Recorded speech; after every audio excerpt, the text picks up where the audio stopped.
విజృంభిస్తున్న కరోనా అప్రమత్తతతో ఉండాలన్న world health organisation. Khel యూనివర్సిటీకి గూగుల్ సహకారం, మరిన్ని ఉద్యోగ ఉపాధి అవకాశాలు పెరుగుతాయన్న శ్రీధర్ బాబు గారు, రేవంత్ రెడ్డి గారు.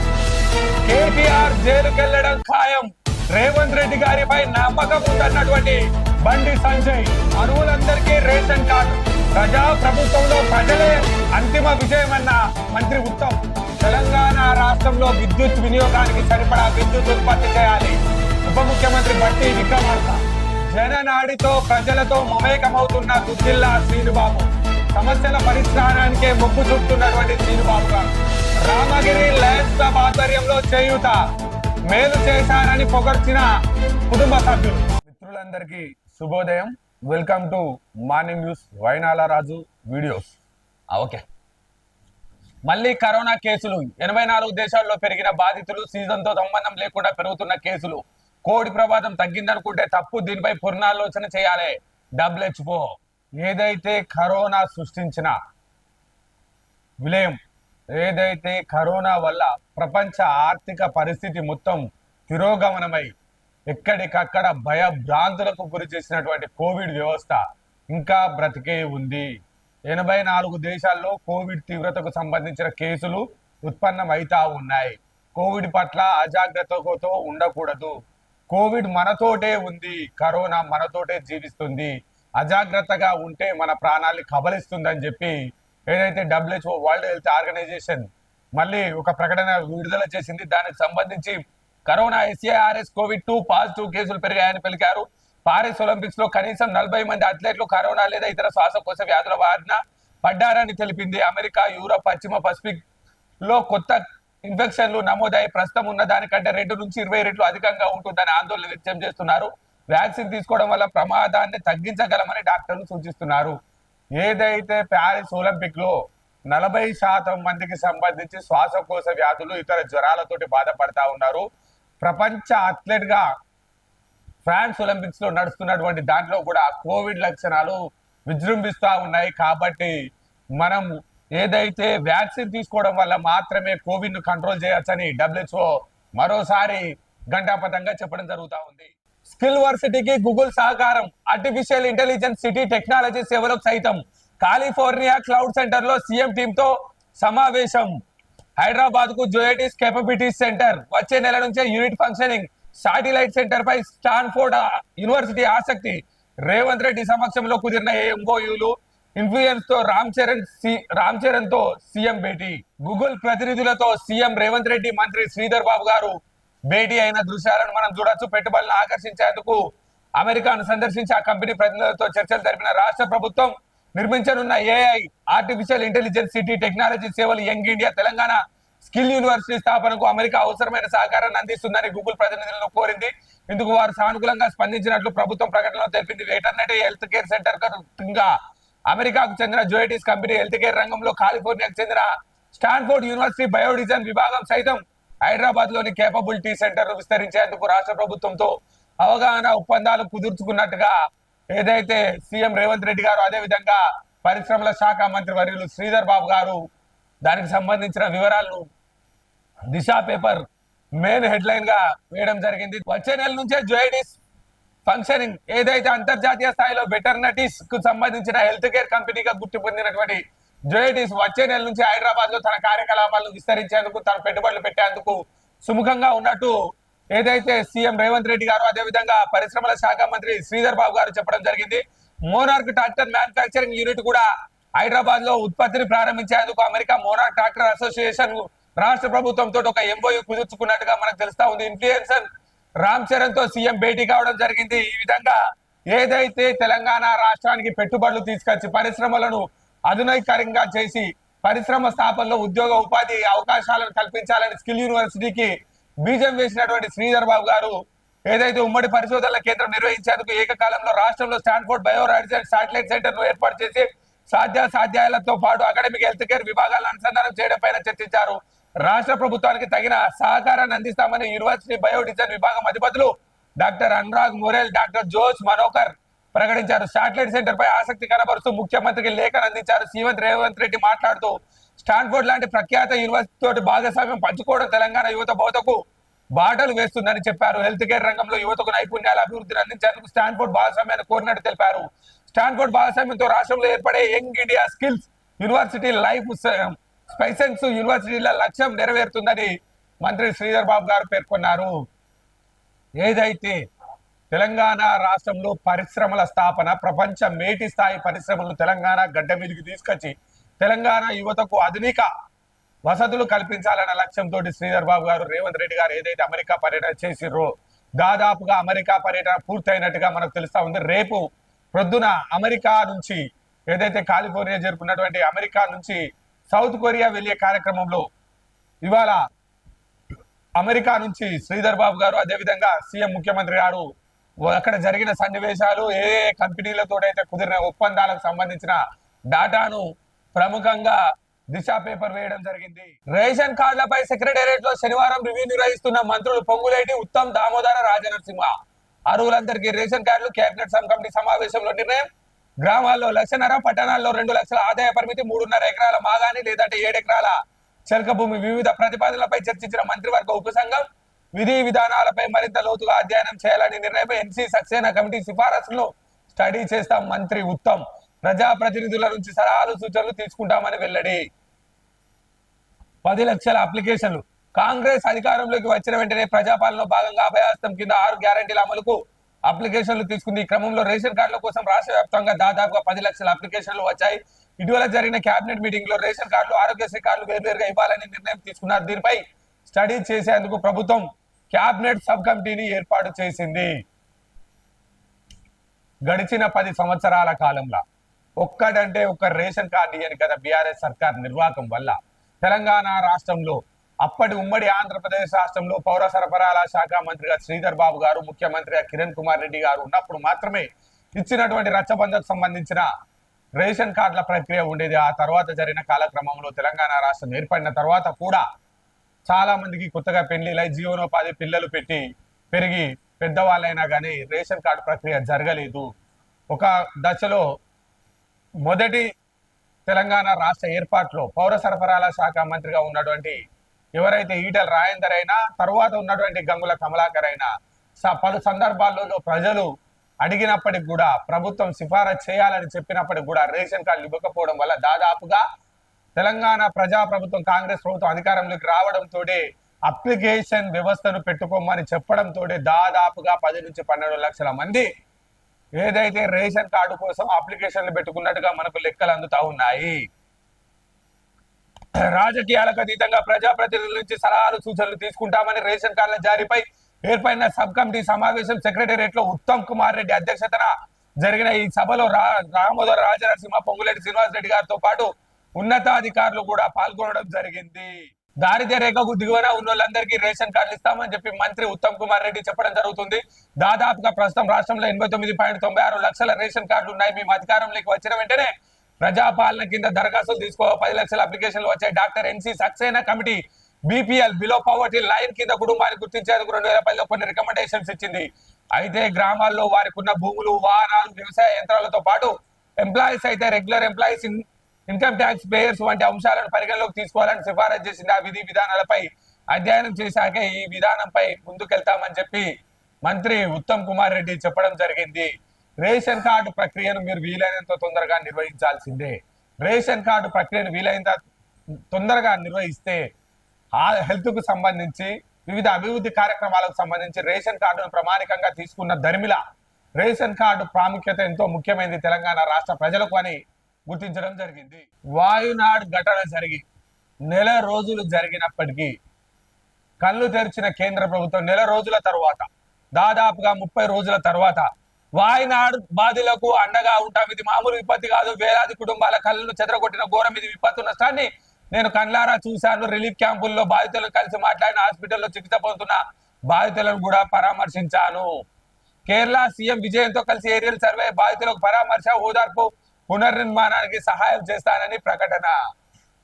30 రోజుల తర్వాత కేంద్ర ప్రభుత్వానికి సంబంధించిన భారతదేశ ప్రధాని వాయునాడు పర్యటన చేసిండు. వారికి భరోసా కల్పిస్తానని హామీ ఇచ్చిండు. కానీ సహాయం చేస్తామని చెప్పాడు కానీ తక్షణ సహాయం ప్రకటించలేదు. వాయునాడు బాధిత కుటుంబాలకు మీరు ధైర్యం ఇవ్వడంలో లేట్ అయినప్పటికీ 30 రోజులు ఆలస్యం చేసినప్పటికీ తిరిగి కేరళలోని వాయనాడు కూడా ఈ దేశంలోనే ఒక భాగమే అని గుర్తించి వాయనాడు సందర్శించినందుకు ప్రధానమంత్రి మోడీ గారికి కృతజ్ఞతలు తెలుపుతా ఉన్నాం. బండి సంజయ్ కేంద్ర హోంశాఖ సహాయ మంత్రి ఆసక్తికర వ్యాఖ్యలు చేసిండు. దేని మీద అయితే ప్రజాపాలనకు సంబంధించిన ముఖ్యమంత్రి రేవంత్ రెడ్డి గారిపై కేటీఆర్ ను జైల్లో వేస్తాడు సీఎం రేవంత్ రెడ్డిపై నమ్మకం ఉంది బండి సంజయ్. కేటీఆర్ చేసిన అవినీతి అరాచకాలు అందరికీ తెలుసు. బీజేపీ బీఆర్ఎస్ మధ్య చర్చలు ఫేక్ న్యూస్. ఎమ్మెల్యేలను కాపాడుకునేందుకే బీఆర్ఎస్ నేతలు పార్టీ విలీనమని కామెంట్ చేస్తున్నామని ప్రచారం చేస్తున్నారని కామెంట్స్. నేను బీజేపీ స్టేట్ ప్రెసిడెంట్ గా ఉన్నప్పుడు మా కార్యకర్తలను కేటీఆర్ హింసించాడు, జైల్లో వేయించాడు. కేటీఆర్ ను లోపల వేయకుంటే కాంగ్రెస్ కు గడ్డు కాలమే. అలా జరగకుండా రెండు పార్టీలు ఒకటేనని స్పష్టమవుతుంది. రేవంత్ సర్కార్ పై ప్రజల్లో నమ్మకం పోతుంది. బీఆర్ఎస్ కాంగ్రెస్ ఒకటే అని క్లారిటీ వచ్చే అవకాశాలున్నాయి. బీఆర్ఎస్ ఎమ్మెల్యేలను యూరప్ టూర్ కు పంపుతున్నారు. బీఆర్ఎస్ ను బీజేపీలో విలీనం అంటే వస్తున్న వార్తలు అబద్ధమని బండి సంజయ్ చెప్పారు. బీఆర్ఎస్ మధ్య బీజేపీ మధ్య అలాంటి చర్చలు లేవు అని చెప్పారు. కేటీఆర్ ఎన్ని కంపెనీలు తెచ్చిండు. గతంలో కేటీఆర్ సూటు బూటు వేసుకొని విదేశాల్లో తిరిగిండు, కానీ ఎవరికి ఉద్యోగాలు వచ్చాయి ఆయన సమాధానం చెప్పాలని. ఇప్పుడు రేవంత్ కూడా విదేశాలకు వెళ్ళారు, కానీ ఆయన తన తమ్ముడు కోసం వెళ్ళారనటం సరికాదు.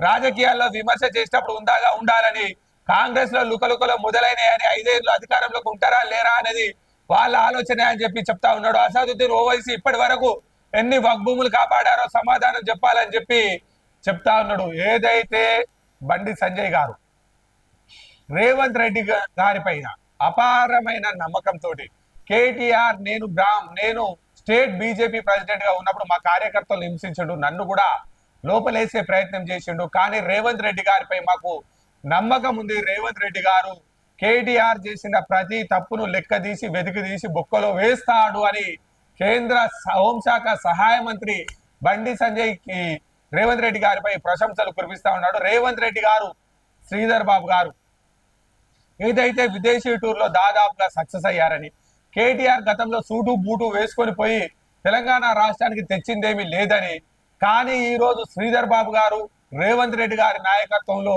తెలంగాణ రాష్ట్రానికి పెట్టుబడులు వస్తున్నాయని ఏదైతే బండి సంజయ్ చెప్పడం జరుగుతూ ఉంది.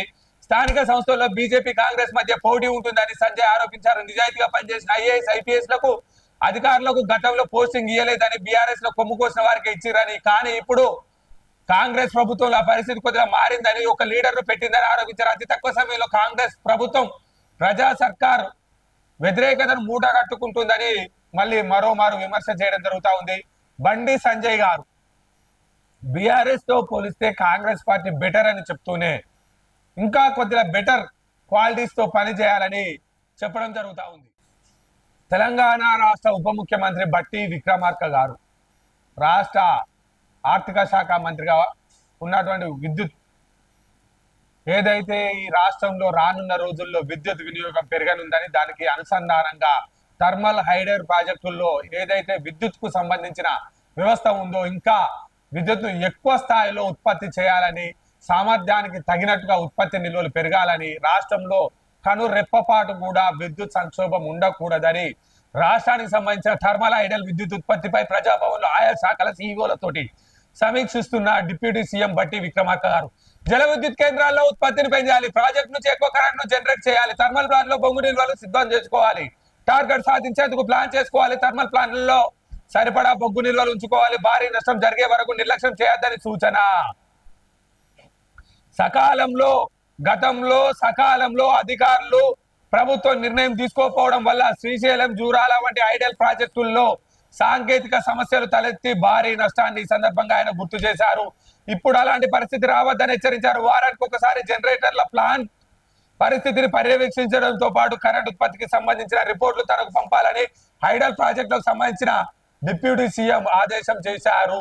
థర్మల్ ప్లాంట్ లో బొగ్గు నిల్వలు సిద్ధం చేసుకోవాలి, థర్మల్ ప్లాంట్ లో 15 రోజులకు సరిపడా బొగ్గు నిల్వలు సిద్ధం చేసుకోవాలని సీఎం బట్టి అధికారులకు సూచించారు. అన్ని పవర్ జనరేషన్ల ప్లాంట్ల నుంచి వీక్లీ రిపోర్టులను పంపాలని చీఫ్ ఇంజనీర్లను ఆదేశించారు. ప్రజల అవసరాలకు అనుగుణంగా నిబద్ధతతో పనిచేయాలని, విద్యుత్ శాఖలో పనిచేయడం అంటే ప్రజల కోసం 24/7 పని చేయడమే అని అధికారులు సిబ్బంది గుర్తు పెట్టుకోవాలని అన్నారు. 24 గంటల పాటు తాను అందుబాటులో ఉంటానని, ఎవరికైనా సమస్యలు ఉంటే వినేందుకు పరిష్కరించేందుకు సిద్ధమని సిబ్బందికి డిప్యూటీ సీఎం భరోసా ఇచ్చారు. అధికారులకు ఎలాంటి సమస్యలు ఉన్నా వెంటనే ఎనర్జీ ప్రిన్సిపల్ సెక్రటరీ దృష్టికి తీసుకురావాలని, ప్రాజెక్టులకు సంబంధించిన సీఈఓలు నిర్లక్ష్యం వహిస్తే రాతపూర్వకంగా వివరణ తీసుకోవాలని డిప్యూటీ సీఎం ఉన్నతాధికారులకు ఆదేశాలు జారీ చేశారు. ఏదైతే రాష్ట్రంలో విద్యుత్ సంక్షోభం అన్న పదం వినడానికి వీలు లేదు. విద్యుత్ ఫ్రీగా సఫిషియెంట్ విద్యుత్ ఉన్న ఏకైక రాష్ట్రంగా తెలంగాణ రాష్ట్రాన్ని నిలపాలన్న లక్ష్యంతో వారానికి ఒకసారి జనరేటర్ల సమీక్ష చేయండి, వారానికి ఒకసారి ఉన్నతాధికారులు సమీక్షలు పెట్టండి, కింది స్థాయి నుంచి రిపోర్ట్ తీసుకోండి, ఎందుకు, ఏంటి, ఎలా, ఏ విధంగా ముందుకెళ్లాలనే ప్రొసీడింగ్ గైడ్లైన్స్ తో పాటుగా రాష్ట్రంలో నాణ్యమైన విద్యుత్ ఉత్పత్తికి మీరు మేలు చేయండి. గత ప్రభుత్వం చేసిన తప్పిదాల వల్ల జూరాల, శ్రీశైలం ప్రాజెక్టులకు సంబంధించిన ఐడల్ ప్రాజెక్ట్ లో భారీ ఇబ్బందికర పరిస్థితి జరిగి భారీ నష్టం జరిగింది. అటువంటి నష్టం తెలంగాణ రాష్ట్రంలో జరగడానికి వీలు లేదు. ఎటువంటి ఆస్తి నష్టం కానీ ప్రాణ నష్టం కానీ జరగడానికి ఎటువంటి అవకాశం లేకుండా పని చేయాలి అని చెప్పి అధికారులను ఉద్దేశించి ప్రజాభవన్ లో ఏదైతే ఉప ముఖ్యమంత్రి బట్టి విక్రమార్క గారు చెప్పడం జరిగింది. ఏదైతే 120 టీఎంసీల నీటి నిల్వతో ఉన్నటువంటి ఎస్ఆర్ఎస్పి ప్రాజెక్ట్ లో 60 టీఎంసీల నీరు మాత్రమే నిల్వ ఉంటుంది. మిగతా 60 టీఎంసీలు సిల్ట్ నిండిపోయింది, మట్టి నిండిపోయింది. ఏదైతే 20 టీఎంసీల శ్రీపాద ఎల్లంపల్లిలో దాదాపుగా 4 టీఎంసీల మట్టి నిండిపోయింది. ఏదైతే ఖడెం ప్రాజెక్ట్, ఏదైతే మిడ్ మానేరు, ఏదైతే లోయర్ మానేరు, ఏదైతే తెలంగాణ రాష్ట్రానికి సంబంధించిన కృష్ణా గోదావరి బేసిన్లపై ఉన్నటువంటి ప్రాజెక్టుల మీద గడిచిన 15 సంవత్సరాల కాలంగా ఎటువంటి పూడికతీత జరగకపోవడం వల్ల నిర్దేశిత టీఎంసీల నీటి నిల్వ కన్నా 50% తక్కువ నీటి నిల్వ జరుగుతుంది. తద్వారా థాయిలాండ్ ప్రాంతానికి నీటి వనరులను పంపించే కార్యక్రమంలో నీటి ఫ్లో తగ్గుతా ఉంది. పూర్తి స్థాయిలో నీటి నిల్వను ఒడిసి పట్టుకుంటలేము అని ఏదైతే నీటిపారుదల శాఖ ఇచ్చిన రిపోర్ట్ ఆధారంగా పైసా ఖర్చు లేకుండా ప్రాజెక్టులో పూడికతీత ఇసుక మట్టిని వేరు చేసే సంస్థలపై రాష్ట్ర సర్కార్ దృష్టి. ఇసుకను అమ్ముకొని ప్రభుత్వానికి ఛార్జీలు చెల్లించేలా ప్లాన్, మార్కెట్ రేటుకు అనుగుణంగా సంస్థకు ఛార్జీలు విధించే అవకాశం, మట్టిని రైతులకు ఫ్రీగా ఇచ్చి పొలాలను సారవంతం చేసే యోచనలో సర్కార్. ప్రాజెక్టులో ఇప్పటికే చాలా వరకు పూడికతీత పెరిగిపోయింది. దాంతో పాటు నీటి నిల్వ సామర్థ్యం తగ్గిపోయింది. గతంలోనే పూడికతీతపై చర్చలు జరిగిన ఆర్థికంగా భారం అని తెలిసింది. ప్రభుత్వం వద్ద పూడిక తీసే టెక్నాలజీ కూడా లేదు. ఈ క్రమంలో ప్రైవేట్ ఏజెన్సీలపై సర్కార్ అధ్యయనం చేస్తుంది. పలు రాష్ట్రాల్లో అధ్యయనం. ప్రభుత్వం దగ్గర డ్రెడ్జింగ్ చేసే టెక్నాలజీ కూడా లేదు. దీంతో పూడికతీతను ఆదాయ వనరుగా మార్చే ప్రైవేట్ ఏజెన్సీలపై దృష్టి సారించున్నట్టుగా తెలుస్తుంది. ఇసుకను వేరు చేసి ఇసుకను ఆదాయ వనరుగా మార్చుకోవడంపై అధికారులు ప్రభుత్వానికి వివరించినట్టుగా తెలుస్తా ఉన్నది. మార్కెట్ రేట్ ప్రకారం ప్రభుత్వానికి రాయల్టీ చెల్లించే అంశాన్ని వివరించినట్టు, తద్వారా ప్రభుత్వానికి ఆదాయంతో పాటు ప్రాజెక్టులో పూడికతీత తీసినట్టు అవుతుందని భావిస్తుంది. పూడిక మట్టి పొలాలకు చేసే విధంగా ఇసుకను వేరు చేయగా మిగిలిన మట్టిని పూడిక మన్నుగా కుల్లాగా తయారు చేసి రైతులకు ఇచ్చే యోచనపై సమాలోచనలు జరుగుతా ఉన్నాయి. పూడికను రైతులకు ఇస్తే దిగుబడులు కూడా పెరుగుతాయని, ఇటుక బట్టీల వ్యాపారులకు పూడిక మన్నును కేకులకు అమ్మి ఆదాయం సమకూర్చుకోవాలని యోచిస్తా ఉంది. పూడికతీత బాధ్యతను టెండర్ల ద్వారా ప్రైవేట్ ఏజెన్సీలకు అప్పగించాలని సర్కార్ భావిస్తుంది. ప్రాజెక్టులో పూడికతీత పనులు సులువుగానే అయిపోతుందని, ఏది గోదావరి బేసిన్ ఎస్ఆర్ఎస్పి మినహా చిన్న ప్రాజెక్టులో తొందరగానే అయిపోతుందని, వాటర్ ఫ్లోయింగ్ కండిషన్ లోనే పూడికతీతను తీసేయచ్చని పేర్కొంటున్నారు. కానీ నాగార్జున సాగర్, శ్రీశైలంలోనే పెద్ద సమస్య అవుతుందని అధికారులు చెబుతున్నారు. అంత పెద్ద ప్రాజెక్టులో పూడికతీత తీయాలంటే ఏడాది పాటు పంటలకు నీళ్లు ఇవ్వకుండా ఆపాల్సి వస్తుందని ప్రజాప్రాయాలను వ్యక్తం చేస్తున్నారు. దీంతో ఆయా ప్రాజెక్టుల పూడికతీత సాధ్యం అవుతుందా లేదా అన్న సందేహాలు ఏర్పడతా ఉన్నాయి. ఇటు ఇంత పెద్ద ప్రాజెక్టులో తీయాలంటే ఏపీతో ఉన్నటువంటి ఏదైతే ద్వైపాక్షిక ప్రాజెక్ట్ గా ఉన్నటువంటి వాటికి కేఆర్ఎంబి పరిధిలో ఉన్నాయి కాబట్టి వాటి డిస్ప్యూట్ ట్రిబ్యునల్ కోర్టు పర్మిషన్లు తప్పనిసరి అంటున్నారు. కృష్ణా బేసిన్ తో పోలిస్తే గోదావరి బేసిన్ లోనే పూడికతీత సమస్య తీవ్రంగా ఉందని అధికారులు చెప్తున్నారు. గోదావరికి సీజన్ నుంచే వరద వస్తుంటుంది. దాంట్లో మట్టి కూడా ఎక్కువ ఉండడం, ఎక్కువ ప్రాజెక్టు కూడా ఎక్కువ లేకపోవడంతో మహారాష్ట్రలోని ప్రాజెక్టుల పూడికతీత సమస్య ఉంటుందని అభిప్రాయం వ్యక్తం అవుతుంది. కృష్ణా నదితో పోలిస్తే గోదావరి నీళ్ల టర్బిడిటీ, మట్టి, ఇతర మినరల్స్ కలిసి నీళ్లు మందంగా అనిపించడం ఎక్కువగా ఉంటుందని అనేక అధికారిక వర్గాలు చెప్తా ఉన్నాయి. దీంట్లో ఏదైతే లక్షల కోట్లు పెట్టి కట్టినటువంటి ప్రాజెక్టులో మట్టిని చేరడం వల్ల, సిల్టు నిండడం వల్ల, నీటి సామర్థ్య నిల్వలు తక్కువ అవడం వల్ల అనుకున్న ప్రకారంగా తెలంగాణ నీటి సమాజాన్ని, తెలంగాణ ఏదైతే వ్యవసాయ రంగానికి సరైన సాగునీరు అందిస్తలేం, తాగునీరు అందిస్తలేమని భావిస్తున్నారో దానికి సంబంధించి సిల్టు తొలగించే కార్యక్రమం చేస్తూ ఉన్నారు. కానీ ఇందులోకి వచ్చేసరికి ఎస్ఆర్ఎస్పి, శ్రీశైలం, నాగార్జున సాగర్ లాంటి భారీ ప్రాజెక్టులో సిల్టు తొలగించాలి అంటే వాటికి సంబంధించి పూర్తి స్థాయిలో డ్రై చేసి ఆ సిల్టు తొలగించి తర్వాత నీటిని నింపే పరిస్థితి ఉంటుంది. ఆ విధంగా చేస్తే తెలంగాణ రాష్ట్రానికి సంబంధించి రైతులకు క్రాప్ హాలిడే ప్రకటించాల్సిన పరిస్థితి వస్తుంది.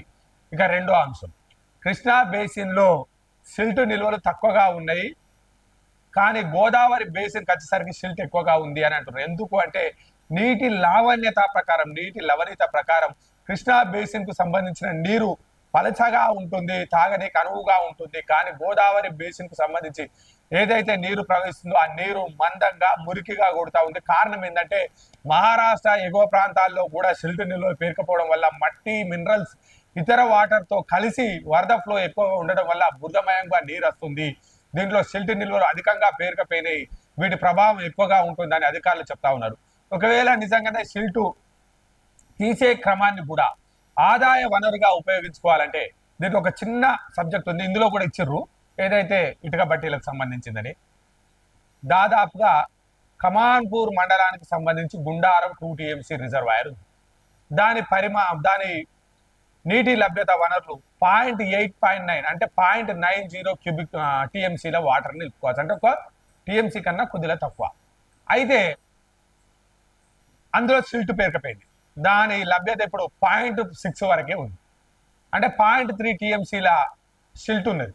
అయితే దాన్ని సిల్టు మనం తీయాలి అని అనుకుంటే, సిల్టును కనుక తీయాలి అనుకుంటే అంత పెద్ద మొత్తంలో ఈ చిన్న రిజర్వాయర్ అయినా, 1 TMCకి సంబంధించిన రిజర్వాయర్ అయినా అందులో 0.3 TMCల నీటి నిల్వ కోసం తీయాలంటే దాదాపుగా 1.5 నుంచి 2 కోట్ల రూపాయల గవర్నమెంట్ ఖర్చు వృధా అవుతుంది. ఆ సిల్టును తీసి రైతులకు ఇవ్వాలంటే, ఏది జేసీబీ, ప్రొక్లైన్లలో ట్రాక్టర్లు పెట్టి తీయాలంటే. కానీ ఇందులో కూడా ఏదైతే ఇటుక బట్టీలు అనేటివి ఉన్నాయో వాటిని కనుక మనం ప్రిఫర్ చేసినట్టయితే, వాటికి కనుక మేము మట్టిని తీసుకోమని టెండర్ డాక్యుమెంట్ కనుక మనం టెండర్ పిలిచినట్టయితే వాళ్ళే మిషన్లు పెట్టి వాళ్ళే ప్రభుత్వానికి ఆదాయాన్ని ఇచ్చి ఈ మట్టిని వాళ్ళు తీసుకెళ్తారు. తద్వారా 1-2 కోట్ల ఖర్చు అయ్యే గవర్నమెంట్ ఖర్చు అయ్యే దానికి అదనంగా 30 నుంచి 40 లక్షల ఆదాయం సమకూరుస్తుంది. ఇదంతా లీగల్ ప్రాసెస్ గా జరుగుతుంది అని నిపుణులు చెప్పడం జరుగుతూ ఉంది. మట్టిని రైతులకు ఫ్రీగా ఇచ్చి పొలాలను సారవంతం చేసే ఆలోచన, మార్కెట్ రేటుకు అనుగుణంగా సంస్థలకు ఛార్జీలు విధించే అవకాశం లేదు అనుకుంటే, ఇసుకను ఆదాయ వనరుగా మార్చుకోవడం అది కూడా కాదు అనుకుంటే, ప్రాజెక్ట్ లో ఉన్నటువంటి పూడిక తీతను తీసేందుకు ప్రైవేట్ ఏజెన్సీకి అప్పగిస్తే ఏదైతే ఇటుక బట్టీల వ్యాపారులకు పూడిక మన్నును కేకులు లెక్క అమ్మినట్లు చేస్తే ఆదాయం సమకూర్చుకోవచ్చు. ఇన్ని అవకాశాలు ఉన్నప్పటికీ పూడిక తీతకు వీలైన తొందరగా టెండర్లు కనుక పిలిచినట్లయితే ప్రాజెక్టులో నీటి నిల్వ సామర్థ్యం పెరిగి రానున్న రోజుల్లో రైతాంగానికి సాగు, తాగునీరుకు సంబంధించి ఎటువంటి ఇబ్బంది ఉండదని చెప్పి మనకు ఒక మంచి అవకాశంగా కనిపిస్తా ఉన్నది. ఏదైతే తెలంగాణ రాష్ట్రాన్ని డ్రగ్స్ నిషేధిత రాష్ట్రంగా, డ్రగ్ అనే పాదంపై ఉక్కు పాదం మోపుతామని ఏదైతే సీఎం రేవంత్ రెడ్డి చెప్పారో దానికి సంబంధించి అడుగులు పడతా ఉన్నట్టుగా ఉన్నాయి. న్యూజిలాండ్ కు డ్రగ్స్ కొరియర్ హైదరాబాద్ లో పార్సల్ చేస్తుండగా పట్టుకున్న DRI 60 లక్షల ఎఫిడ్రిన్ స్వాధీనం, 2 అరెస్టు. ఏదైతే న్యూజిలాండ్ కు డ్రగ్ కొరియర్ చేస్తుండగా ఏదైతే DRI అరెస్ట్ చేసింది, వారి వద్ద 3 కిలోల ఎఫిడ్రిన్ స్వాధీనం చేసుకుంది. దాదాపుగా దాని విలువ 60 లక్షలు ఉంటుందని తెలుపుతుంది. ట్రాన్స్పారెంట్ కవర్ లో ప్యాక్ చేసిన 2 తెలుపు రంగు పౌడర్లను గుర్తించారు. ఈ శాంపిల్ సేకరించి ల్యాబ్ కు పంపగా ఎఫిడ్రిన్ అనే నిర్ధారణ అయింది. నిందితులిద్దరిని అరెస్ట్ చేసి వాళ్ళని శనివారం కోర్టులో ప్రవేశపెట్టారు. అదే విధంగా తెలంగాణ రాష్ట్రంలోకి అస్సాం నుంచి స్పీడ్ పోస్ట్ లో హెరాయిన్ వస్తుంది. ప్లాస్టిక్ కవర్ లో ప్యాకింగ్ చేసి దాచిపెట్టి దాన్ని ప్లాస్టర్ అంటించారు. ఆ పార్సల్ స్పీడ్ పోస్ట్ చేశారు. 2.5 గ్రాములు బరువు ఉన్న హెరాయిన్ విలువ దాదాపు 30,000 ఉంటుందని చెప్తున్నారు. సాఫ్ట్వేర్ ఉద్యోగి వివరాలను రహస్యంగా ఉంచారు. అతని కుటుంబ సభ్యులు కౌన్సిలింగ్ ఇచ్చి డ్రగ్స్ బానిస కాకుండా ఉండేందుకు చెప్తా ఉన్నారు. మీకు తెలిస్తే చెప్పండి. ఇటీవల కాలంలో అనేక మంది యువతి యువకులు, విద్యార్థులు, సాఫ్ట్వేర్ ఉద్యోగులు డ్రగ్స్ అలవాటు కావడంపై హైదరాబాద్ కు సంబంధించిన కీన్యాబ్ అధికారులు ఆందోళన వ్యక్తం చేశారు. తల్లిదండ్రులు తమ పిల్లలపై నిఘా ఉంచాలన్న డ్రగ్స్ సంబంధించిన సమాచారం తెలిస్తే 8712671111 నెంబర్ కు కాల్ చేయాలి, లేదా టోల్ ఫ్రీ నెంబర్ 1908 కు సమాచారం ఇవ్వాలని చెప్తా ఉన్నారు. ఏదైతే గత సినిమాలో ఏది ఆది అనుకుంటా, ఆది సినిమాలో ఏం జరిగిందంటే అస్సాం అనేది ఇప్పుడు అదే అస్సాం నుంచి ట్రైన్లలో స్పీడ్ పోస్ట్ ద్వారా తెలంగాణ రాష్ట్రానికి డ్రగ్ వస్తున్నట్టుగా గుర్తించడం జరిగింది. దానిపై పోలీసుల నిఘా మరింత కఠినంగా ఉండాలని మన ద్వారా కోరడం జరిగింది. మనీష్ సిసోడియా ఢిల్లీ ఉప ముఖ్యమంత్రి లిక్కర్ స్కామ్ లో ప్రధాన నిందితుడిగా, లిక్కర్ కు సంబంధించిన ప్రతిపాదించిన లిక్కర్ కమిటీ అధ్యక్షుడిగా ఢిల్లీ రాష్ట్రానికి చెందినటువంటి మనీష్ సిసోడియా 17 నెలలు ఎదురు చేశా, 7 నెలల్లో రిలీజ్ అవుతాననుకున్న సిసోడియా బెయిల్ పై బయటికి వచ్చాక ఆప్ నేత ఫస్ట్ స్పీచ్, మార్నింగ్ టీతో సెల్ఫీ. శనివారం ఉదయం సిసోడియా తన భార్యతో కలిసి టీ తాగుతూ సెల్ఫీ తీస్తూ ట్వీట్ చేశారు. 17 నెలల తర్వాత స్వేచ్ఛగా మొదటిసారి మార్నింగ్ టీ తాగుతున్న జీవించే హక్కు గ్యారంటీగా ఇండియాలో అందరికీ రాజ్యాంగ స్వేచ్ఛను కల్పించింది. ఇతరులతో కలిసి బహిరంగంగా స్వచ్ఛమైన గాలి పీల్చేందుకు మనకు దేవుడు స్వాతంత్రాన్ని ఇచ్చాడు అని పేర్కొన్నాడు. ప్రతిపక్షాలు ఏకమైతే, నియంతృత్వానికి వ్యతిరేకంగా దేశంలోని ప్రతిపక్ష నేతలంతా ఏకమైతే కేజ్రీవాల్ 24 గంటల్లోనే జైలు నుంచి బయటకు వస్తారని సిసోడియా అన్నారు. జైల్లో ఉన్నప్పుడు తాను ఎప్పుడు బెయిల్ కోసం చింతించలేదని, కానీ బీజేపీకి విరాళాలు ఇవ్వలేదన్న కారణంతో వ్యాపారవేత్తలపై ఫేక్ కేసులు పెట్టి జైల్లో వేయడం చాలా బాధించిందన్నారు. ఒలింపిక్ లో రెజ్లర్ వినేష్ ఫాగట్ అనర్హతపై పరోక్షంగా స్పందిస్తూ బీజేపీ నేతలకు వ్యతిరేకంగా నిరసన తెలిపినందుకు ఆమెకు ఒలింపిక్స్ లో ఏం జరిగిందో అందరూ చూశారన్నారు. రాబోయే ఢిల్లీ అసెంబ్లీ ఎన్నికల్లో నియంతృత్వానికి వ్యతిరేకంగా ఓటేయాలని ప్రజలకు ఆయన పిలుపునిచ్చారు. నియంతృత్వంపై పోరాడాల్సిన బాధ్యత ఆ కార్యకర్తలపై ఉందని, దేశ ప్రజలపై కూడా ఉందని ఆయన పేర్కొన్నారు. ఏదైతే ఇప్పుడు ఇండియా కూటమి ఏర్పడి కొద్దిగా బలమైన నాయకత్వంతో ఫైట్ చేయడం వల్లనే నేను బయటికి వచ్చానని, ఇదే విధంగా దేశంలోని ప్రతిపక్ష పార్టీలన్నీ ఏకమై ప్రజాస్వామ్యాన్ని పరిరక్షించాలని సుప్రీంకోర్టు మెట్లెక్కాలని, ప్రజాస్వామ్య పరిరక్షణకై ఈ దేశంలో ప్రతి ఒక్కరూ సమానంగా గాలి పీల్చచ్చు, సమానంగా నీటి పీల్చచ్చు, ఈ దేశ సమసమానత్వంలో ప్రతి ఒక్కరికి వాటా ఉంది అని ప్రతిపక్షాలని ఏకం కావాలని పోరాడే శక్తిని పెంచుకుంటే ఈ దేశంలో జరుగుతున్నటువంటి దోపిడిపై ఏదైతే వినేష్ ఫాగట్ దేశానికి సంబంధించిన రెజ్లర్ ఏదైతే ఈ దేశంలో రెజ్లర్లపై జరుగుతున్న అవినీతిపై ప్రశ్నించినందుకు చివరికి ఆమె డిస్క్వాలిఫై కావడం జరిగిందని, ఆమె జుట్టు కట్ చేయించుకోవడం జరిగిందని, ఆమె పొట్టి డ్రెస్ వేసుకోవడం జరిగిందని, చెప్పులు విడదీయాల్సి వచ్చిందని, రక్తం తీసేసుకోవాల్సి వచ్చిందని, ఈ దేశం యొక్క కేంద్ర ప్రభుత్వంపై ఆరోపణ చేస్తే మనిషిని విచిత్రంగా హింసించి వ్యాపారులను బెదిరించి విరాళాలు ఇయ్యని వ్యాపారులను సైతం జైల్లో వేస్తున్నారని చెప్పి ఏదైతే మనీష్ సిసోడియా తన మనోగతాన్ని మార్నింగ్ సెల్ఫీ కాపీ తోటి వెల్లడించడం జరిగింది. కులాల మధ్య కుమ్ములాటం, మతాల మధ్య మారణ హోమం, రక్తపాతం, అవినీతి జలగలు, ఎక్కడికక్కడ హింసలు, దారుణాలు, అడ్డంకులు సృష్టించడం, ఎంతటి వారినైనా నిర్బంధాలతోటి ఎదిరించడం. బంగ్లాదేశ్ చిలికి గాలివానగా మారి పెద్ద తుఫానుగా మారి ప్రళయాన్ని సృష్టించి చివరకు భస్మాసుర హస్తంగా మారినటువంటి బంగ్లాదేశ్ దీనగాథపై గంటలో పదవి నుంచి దిగిపోండి, బంగ్లాదేశ్ చీఫ్ జస్టిస్ కు ఆందోళనకారుల అల్టిమేటం. ఢాకాలో హిందువుల నిరసన, దేశంలో ప్రస్తుతం జరుగుతున్న అల్లర్లలో తమ ఇల్లు, ఆలయాలు, షాపులను టార్గెట్ చేసి ధ్వంసం చేస్తున్నారని హిందువులు వాదిపోతున్నారు. దీన్ని నిరసిస్తూ శనివారం ఢాకాలోని షాబాగ్ ఇంటర్సెక్షన్ లో వేలాది మంది హిందువులు బైఠాయించారు. మైనార్టీ హిందువులకు రక్షణ కల్పించాలని డిమాండ్ చేశారు. ప్లకార్డులు ప్రదర్శిస్తూ నినాదాలు చేశారు. మరోవైపు ఈ విషయంపై వాషింగ్టన్ చెందిన ఎన్జిఓ సభ్యులు యునైటెడ్ నేషన్ హెడ్ ఆఫీస్ ముందు ఆందోళన చేశారు. బంగ్లాదేశ్ లోని ఇతర మైనార్టీలకు రక్షణ కల్పించాలని డిమాండ్ చేశారు. ఈ విషయంలో అమెరికా ప్రత్యక్షంగా చొరవ చూపాలని ఇద్దరు అమెరికన్ విభజన చట్ట సభ్యులు కోరారు. స్టూడెంట్ల ఆందోళన నేపథ్యంలో రాజీనామా చేస్తానన్న సీజే, దేశంలో మళ్లీ చెలరేగిన అల్లర్లు, ఏదైతే అల్లర్లతోటి అశాంతితోటి రక్తపాతం ఉదురుతున్నటువంటి బంగ్లాదేశ్ శాంతి కాముకంగా మారాలని, బంగ్లాదేశ్ లో అల్లర్లు నశించాలని అందరూ సంయమనంతో పాటించి బంగ్లాదేశ్ ను కాపాడుకోవాల్సిన బాధ్యత ప్రపంచ దేశాలకు కూడా ఉందని ఐక్యరాజ్య సమితి వెంటనే స్పందించి బంగ్లాదేశ్ లో జరుగుతున్నటువంటి పరిస్థితిపై ఒక మీటింగ్ ఏర్పాటు చేయాలని మన న్యూస్ ఛానల్ ద్వారా కోరడం జరుగుతా ఉంది. వాగు ఆవల పంట చేనులు, వానస్తే పనులు బంద్, పెద్దవాగుపై వంతెనల నిర్మాణానికి ఎమ్మెల్యే హామీ.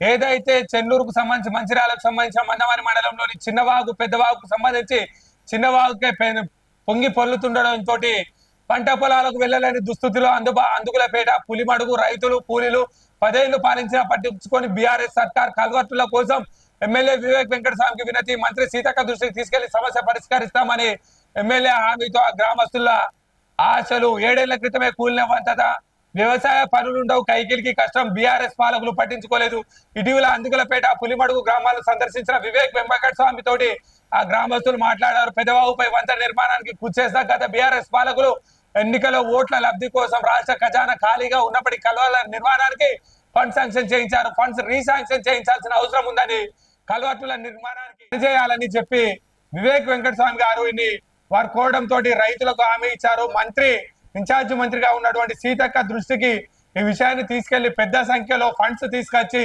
పెదవాగుపై కల్వర్టు నిర్మాణానికి కూర్చేస్తానని రైతులు ఆందోళన పడొద్దని వివేక్ వెంకటస్వామి తెలపడం జరిగింది